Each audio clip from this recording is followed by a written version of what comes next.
Hello everyone, a very lovely morning to all of you. This is Tabassum Ansari and welcome back to our English lesson.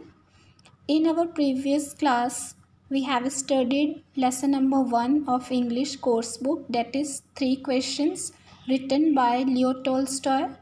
There are 2 parts of this story. In previous video, I have given you introduction and explanation of the first part of the story. Just have a quick review of the first part, then I will explain the next and the final part of the story today. So once there was a king who was having 3 questions in his mind, and he wanted to know the answer of his 3 questions, and that 3 questions were: what is the right time to start something, and who are the most important people to the king, and what is the most important purpose of his life.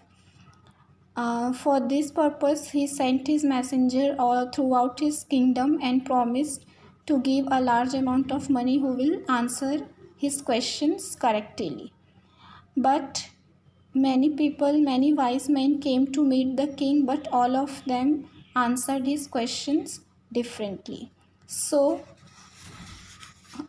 the result was the king was not very much impressed by the answers, and he was not satisfied with any of them, so he did not give any reward or award to any of the wise men.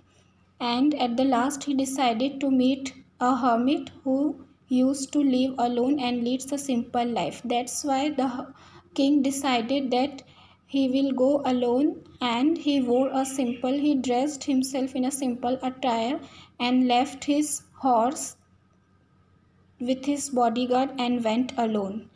As the king reached near the hermit's hut, the hermit wished him, and then again he started the work of his digging.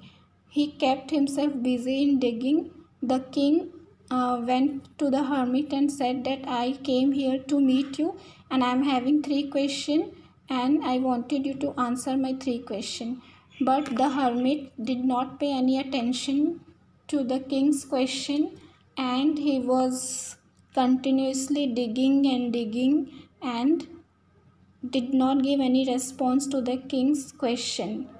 At the then they were having conversation, both of them. Suddenly hears comes something running. That means suddenly another man came into the picture.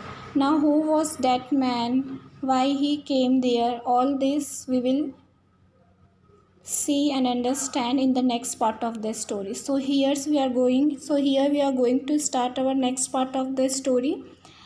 I have shared the content of the rest part of the story. It is not possible for me to read all the text and then explain, so I am going to explain. You just pause the video and try to match my explanation word with the text written here.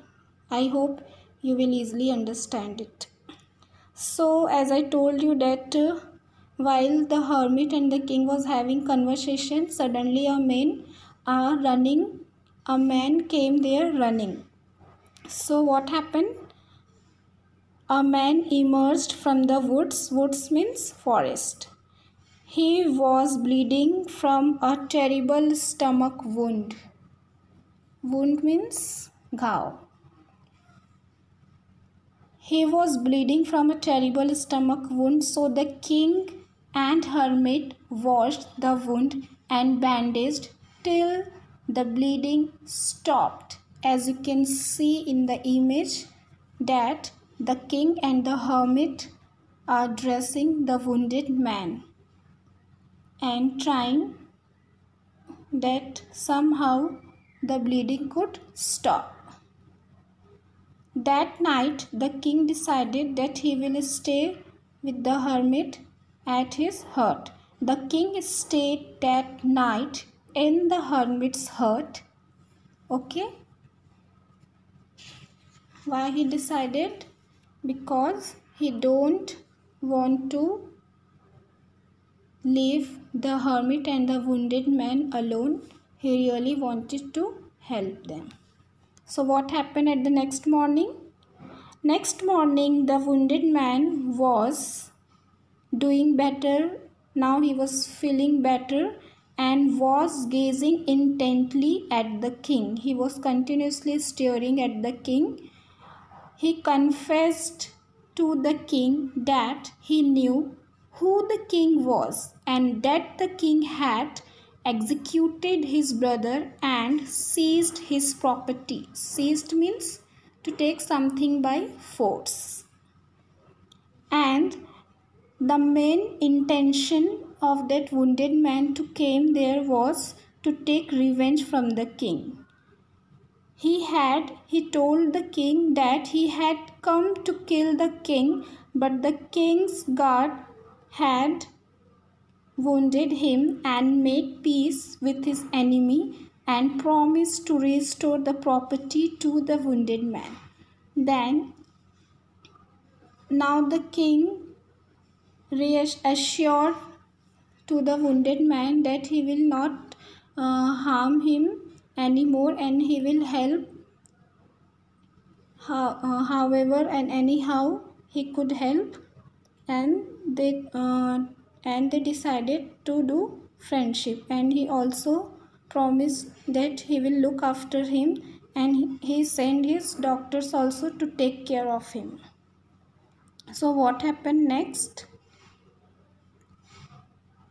The king, now all this sorted out, the enemy now became friends. Now again the main purpose of king to came to meet with the hermit is still not fulfilled. Still the king didn't get the answer of his question. So the king asked the hermit again for his answers, and the hermit responded that he had just had his questions answered. The hermit was trying to explain the king that he got the answer himself through his actions.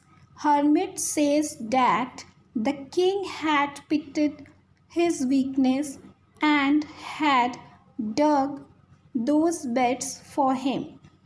So, the most important time was when the king was digging the beds, and he was the most important man.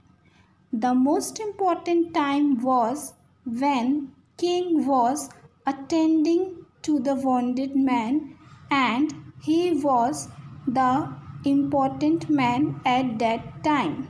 So here he means the wounded man. The wounded man was the most important man at that time for the king.